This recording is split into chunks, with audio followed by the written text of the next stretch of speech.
This is Heart Rhythm TV. I'm Juan Carlos Zerpa. Today I'm with Dr. Cronin, one of the authors of a late-break clinical trial presented in the FHRS 2025 in Yokohama, in Japan. Dr. Cronin, welcome to Heart Rhythm TV. Thank you very much. It's a real pleasure to have you with us here. And he just presented the real-world data of efficacy and safety of the Extravascular ICD. Can you tell me about the project of this work?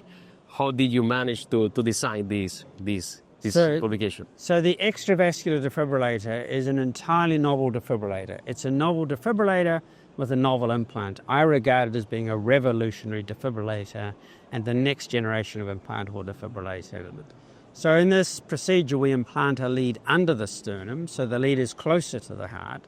So that allows for lower energy for defibrillation, but also, importantly, anti-tachycardia pacing. And we'd previously shown in a worldwide pivotal trial that there was good safety, in fact, excellent safety, and very high treatment efficacy. But what we want to do is, now that this device is commercially available, is to assess its performance in the real world with a large number of implanters. And in addition, the device has an extra algorithm to reduce the risk of P-wave oversense. Okay. So this is a real-world data. Real-world data. So we had 786 patients. We had 168 implanters. So that's a relatively small volume per implanter, only 5 per implanter. Any issues about infections and inappropriate shocks? So we did see infections with this device, as you do with all implantable devices. But the important thing is these infections are more easily managed and are less severe than with transvenous devices. So with transvenous devices, you often get endocarditis, there's high morbidity. So with these infections, they're always localized, they could easily be managed with antibiotics and system removal, and didn't result in systemic sepsis or endocarditis or mediastinosis, which was another concern. How about the safety profile and the efficacy of the So the safety, the perception is that this will be a high-risk implant. And we'd shown in the pivotal trial that, in fact, it's a low-risk implant. And we were able to confirm in the real world the safety of the implant.